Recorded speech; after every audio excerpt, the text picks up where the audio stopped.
Hey, this is now part 2 of weeks 3 and 4, where we'll talk about ggplot2. Just to recap, in the earlier one we did summarize. We were able to use the tidyverse package to create new columns, to aggregate, to summarize. Then we were able to reshape, and we learned the difference between long and wide. Long dataset is simply defined as each row is an observation. When an observation depends on your specific needs and your specific empirical project, for the rice case, the stall is the observation. And a stall has what it's selling, the kind of rice, and so on and so forth, right? What else? We did merging as well, and the idea of a key variable is a common variable that is present in two data frames that you would like to merge together. We learned inner and full join, and I'll leave it up to you to do right and outer join. And now we'll use and learn ggplot2, which is our data visualization tool. Install it and then load it. Now let's try this one first. If you run this, then it will create the X and Y axis, which I've already done here, but I can redo it. There. So we've got this rice data set.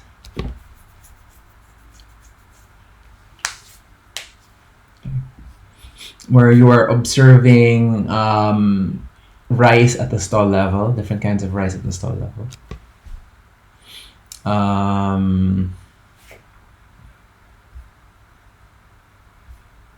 What else?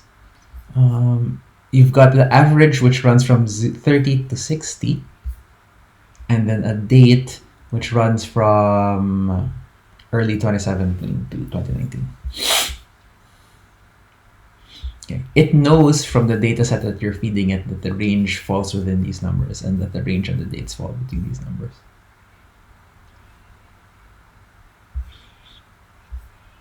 Okay, so after you do that, you'll realize that the data is still not being shown. And what you'll need is the plot type, okay? So not only will you add the data frame here and the x-axis and the y-axis, okay? It's wrapped around a function called AES, which is just aesthetics. We will add other things in aesthetics, but that's later on. And then plus geom point, okay? And then geom point will determine what the plot type is. And geom point is a scatter plot, as you'll see here. Okay. So the basic format is data, which is some data frame. AES, X, Y, whatever the X and Y variables are, you just put them in, like date, average. And then color, you can add a variable and associate a specific variable with a color. And the same goes with size. Group something here is scatter plot. So you've got this. Now, why are there so many different dots per year? It's because you've got different cities and different rice varieties and different stalls. So there's lots of dots per date. Next, you could assign a variable to color so that each value of city will create a different color, which you will see here.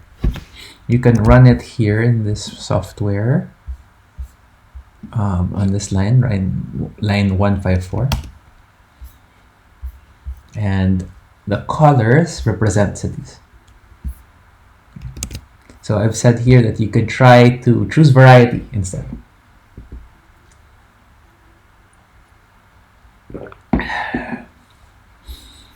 Later you can change the color palette. But for color, it's good to have 4, maybe 5 observations or 4 or 5 different types of factors or categorical values for whatever it is you're mapping to color. Here there's a lot. Okay. 5 to 8 is good. Anyway, we'll deal with the colors later, or what color palette to use. Color palette is just the kinds of colors that will appear automatically when you assign a variable to color. It could be like different color schemes. It could be a different gradient. Okay, like from dark gray to white, or from black to white, and it will move through gray in the middle. Next is the line plot. So since x-axis here is a good, it's a good reason to do a line plot, because a line plot is about the trends over time. Since x is time, we'd want to plot it. So the problem with our data right now is if you were to run the data with rice, let me just try that, copying this, run the command with rice instead of rice2, and you're filtering. So filter means you're filtering only for one kind of rice, which is regular milled rice. And then X is the date, Y is the average price, and then each city will be its own group. So what this means is that you have to draw a line over all of the points that define a city. And then you do geom_line. So what's the problem with this? The problem with this is that at each date and for each city, even within RMR, there are 5 stalls. So that's the problem. That's why per stall here, there are these vertical lines like this, because there are different stalls. These lines connect all of the 5 lines, 5 stalls per date. And that's why you've got all of these lines, these vertical lines happening here. And that's why there are different groups as well. Well, the groups are the cities. So all of the lines basically are coming from the cities, but then there are many different stalls. So the lines themselves are also confused. So there are a couple of things to do, a couple of solutions for this. First, as a group, you do city and stall as a group. So for example, Dagupan 1, Dagupan 2, etc., right? Okay. Instead, the other thing that you could do is you could create a new data set called rice2, which is rice, and you're feeding it to group by. Group by creates a group wherein we're tracking all of the different combinations of city, date, and varieties, leaving out stall. So that means we're only tracking combinations of city, date, and varieties. And that's the only thing that will remain in the dataset. And then you will summarize, so you get an average, which is the mean of the average across stalls. So we will do that right now. Create a rice2, check it out. There will be city, date, and varieties, but no stall, because now you're averaging the average price over the stall. Okay, so now we can, we'll focus on that one stat average, and we'll focus on varieties. Specific variety, regular milled rice. The date is X, Y is average, and the group is now the city. And that will then, this will then be, since we are plotting cities over time, this now is an observation. Okay, this now is your observation. So each row is an observation. Again, okay, but it's a different kind of long data set. So here you have all of the cities connected via a line. These are average over stalls within a city, tracked over time. Another way of doing it without controlling for varieties RMR, and this is the same thing I did earlier with group and city. So instead of like filtering for RMR, I could introduce interactions for all cities and all varieties. So this will create many more lines than this, because now you've got, how many cities do we have? Rice, dollar, city, unique. This will give you how many unique cities you've got. You've got 7. You've got 4 varieties. You've got 28 lines here because 7 times 4 is 28.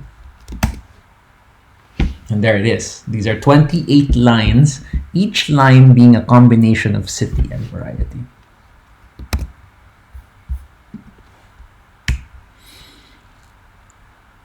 Which is this plot here. Next is the ggplot bar plot. So a bar plot, you use that if you have a x-axis, which is categorical, and a y-axis, which is continuous, as this example, right? You've got the different cities here. You could do different varieties of rice if you wanted. And then you can get the average price with a bar plot. Of course, you could also use a scatter, and that's also sometimes used here. So next you create rice 3. Why are you creating rice 3? Because again, you are removing the date.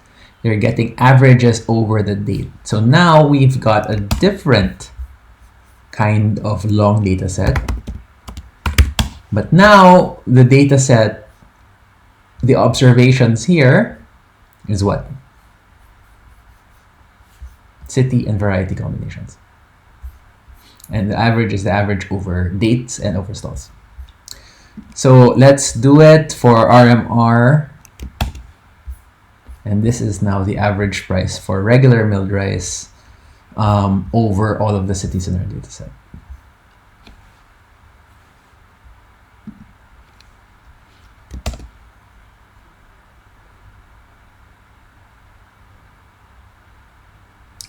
What happened with this one?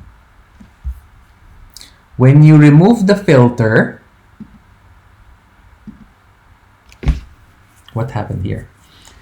First of all, the prices start going up. The reason they went up is because you're stacking one over the other, all of the 4 different varieties. And that's why this bar here represents the 4 different varieties that are available in the different cities.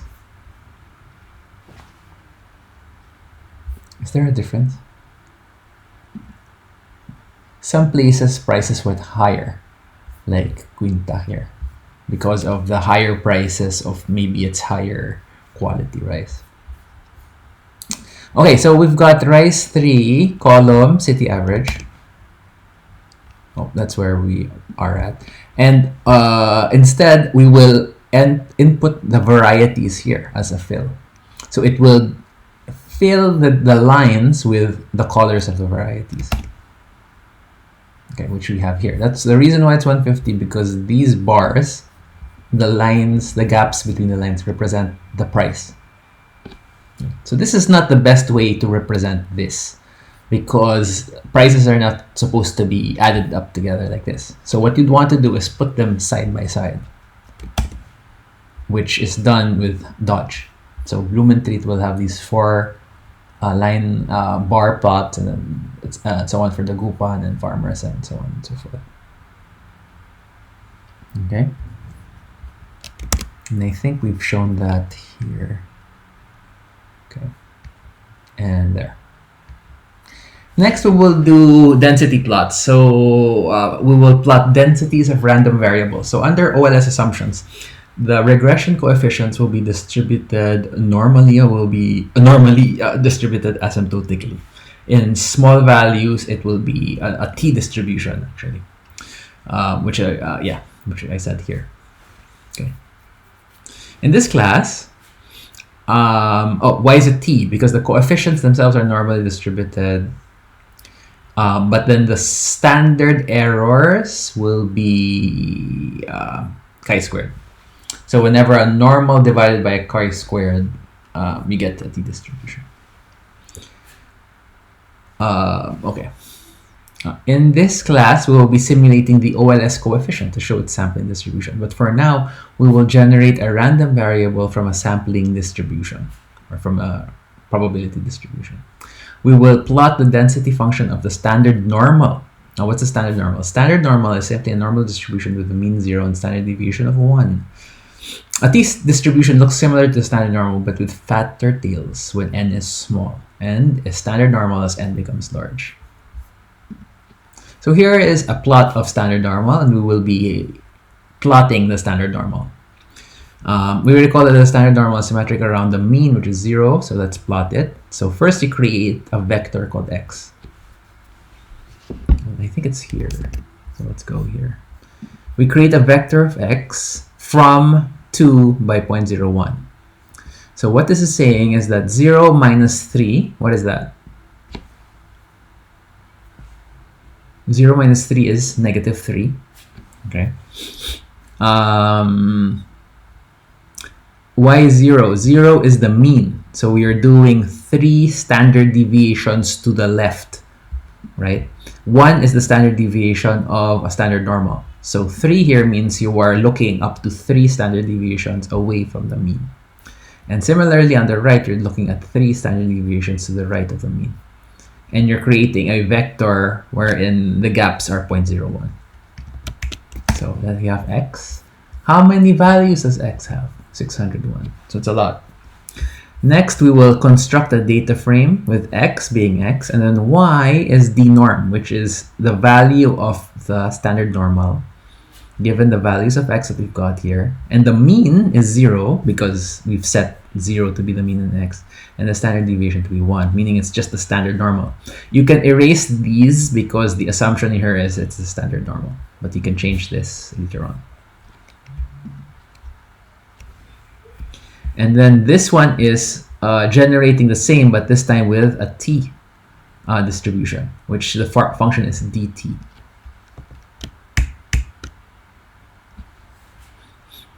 Okay, so what is this? This is the degrees of freedom. And here we can indicate what the degrees of freedom is. And the degrees of freedom is usually dictated by the number of observations that you have. And here we say that our degrees of freedom is 21, because degrees of freedom is the number of observations minus 1. And now we've got these two things, both with 601 observations. Now, let's plot this thing. Well, let's plot this one first.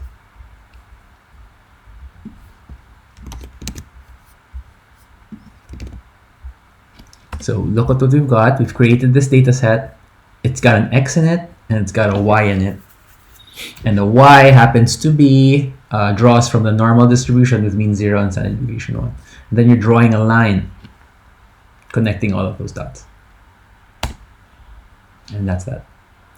Now you could draw a scatter plot, and I invite you to try that here.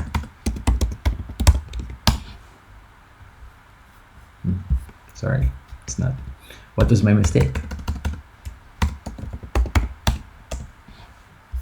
And now you've got the different dots all put together like this. It looks like a line because all of the dots are like overlapping each other. You can even make it like this.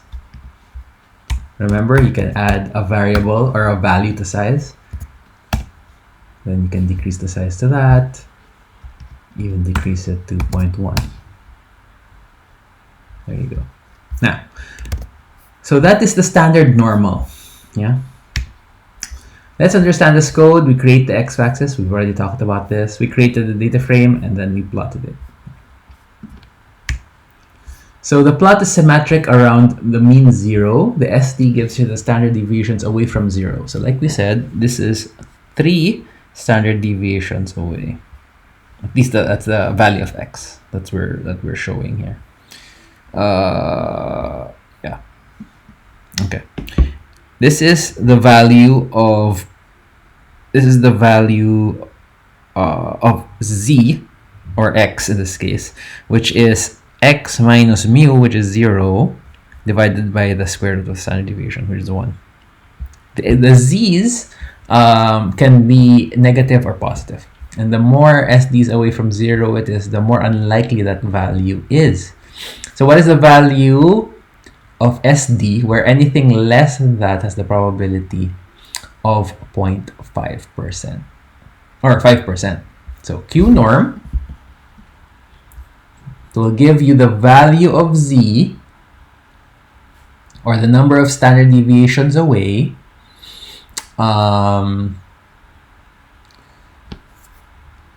where the probability is less than 0.05, less than 5%.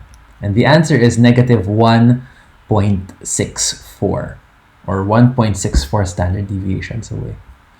So this is symmetric. The area under the curve above 1.644 has a probability of 0.5. So the total is 10%. So 5% on the left and 5% on the right. So we can plot that. So here's the probability, 10% shaded in red. This area here is 5%, and this area here is 5%.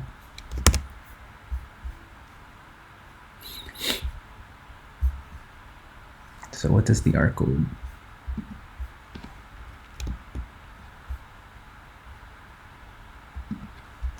So we will skip doing this because this is 0.968.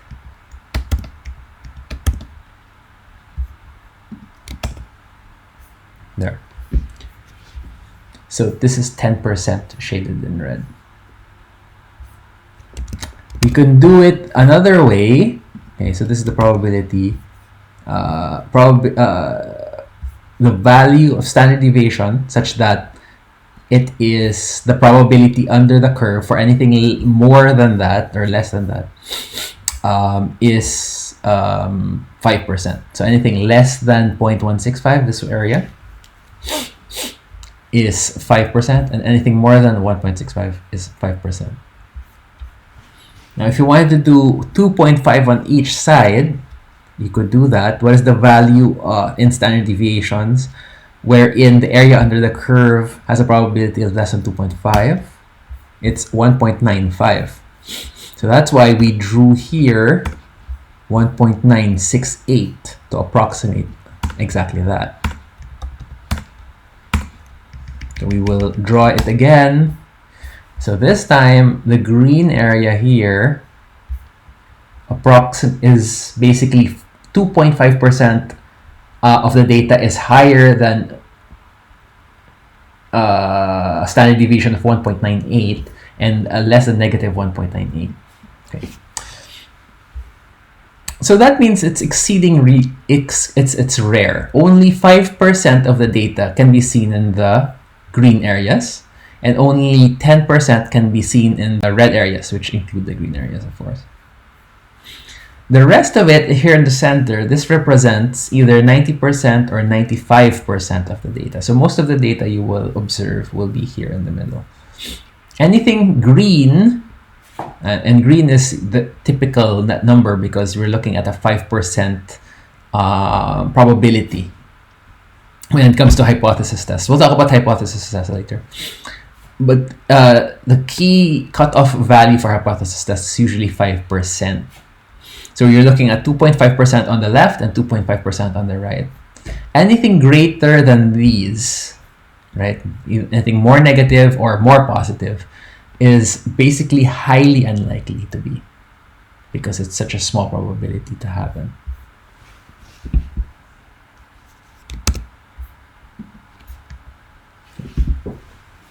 So let's talk about the interpretations again. Another interpretation here is the confidence interval interpretation. The probability that under repeated sampling, the value of the variable x falls in the non-red area is 90% here. So 90% of the time under repeated sampling, if you keep sampling from the data process, from the sampling distribution, most of the time we'll get data between 1.65 and negative 1.65 and positive 1.65. Or 95% of the time, it'll be between 1.96 and negative 1.96. So that's called a confidence interval. That most of the data you'll be selecting will be up less than 2 standard deviations away from the mean. And now we will talk about, discuss a little bit about hypothesis tests. So the logic of the test is this. If we find that our observed value is more than 1.96 standard deviations away from 0, which is the mean, it is so unlikely that the true value uh, cannot be 0. So we will say that the hypothesis of 0 mean is false, because if if you keep finding data over here or over there, that is evidence against the fact that the mean is 0. It's so unlikely to get that if you're starting to get those data there, that's how that your observation is way out here in the green area, then it's unlikely through random sampling to have gotten that value because it's so small. So that's called the null hypothesis. Now that's related to the concept of something called type 1 error. So the probability that the observed values beyond 1.96 standard deviation away from 0 is 5% or less. It's not impossible, but it's unlikely. The probability of making an error when saying that the mean is not 0 is equivalent to that area of 5%. Okay. So that's what the error is. So let's say that you are out here, right? If you said that you have an observation here, or the average of your observations is here, then under a hypothesis test, you could say that, okay, it's likely that the mean is not 0 because the likelihood of getting values all the way here or all the way here is less than 5%. Okay.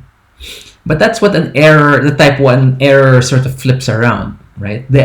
You're making an error 5% of the time or less than 5% of the time.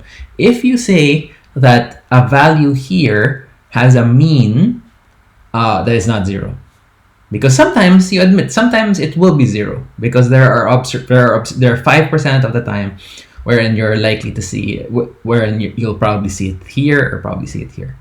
Therefore, when you're making a test, okay, when you're making a statement about the value, the underlying population value of your statistic, if you're saying that, okay, it's not 0 because I observe it here in the green area, then you're making a mistake 5% of the time, conditional on the fact that the true mean is in fact 0. Okay. It's sufficiently small such that you're willing to accept that error. And that's what a type 1 error is. You're trying to minimize that. And usually the number we're talking about here is 5%. We're willing to accept a type 1 error of about 5% or less.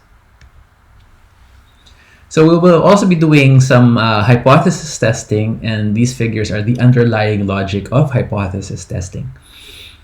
We will also be learning about the power of statistical test, which is related to these figures and would require us to have specific alternative hypotheses. So this one here is basically your null hypothesis. Your null hypothesis is the mean is 0, okay, or your mean is x. That's your null hypothesis. But under an alternative hypothesis, you're comparing this distribution to another distribution with a mean of, say, 2 here, right? And that's what the power of the test is, the ability of a specific estimate or estimator to be able to determine if if the test is sufficiently powerful to know if the alternative is in fact true or not, which is 2 in this specific example. And that's the power of the test. Okay, and we'll be talking a little bit more about the power of the test later on. But for now, what's important for you to know is really the power involves 2 things. One is the distribution under the null hypothesis, which is this one. It's always relative to 0. And then the alternative happens to be some other value that's not 0. Say, if it's sufficiently big, it's probably here, a value of 2 standard deviations away from 0. Or most likely, our effects will probably be around here, close to 0, but not really 0. So that's called the issue of small effect sizes. Okay, so we'll be generating coefficients and then plotting the distribution of the coefficients and then checking the bias of the estimator when we do simulation on the OLS estimator. So remember, the OLS estimator is distributed T. So it looks like this. And sometimes the value of our estimates will be out here. In which case, we will say, it's sufficiently different from 0, and therefore we would say that it's significant. Okay. Because it's not, it's most likely that, more likely than not 0. Okay. And then that is also the type 1 error associated with that claim. Okay, so we will be have homework here, plotting the binomial distribution instead, and some ggplot questions also for weeks 3 and 4. Anyway, I'll see you guys in weeks 3 and 4. Thank you very much. Goodbye.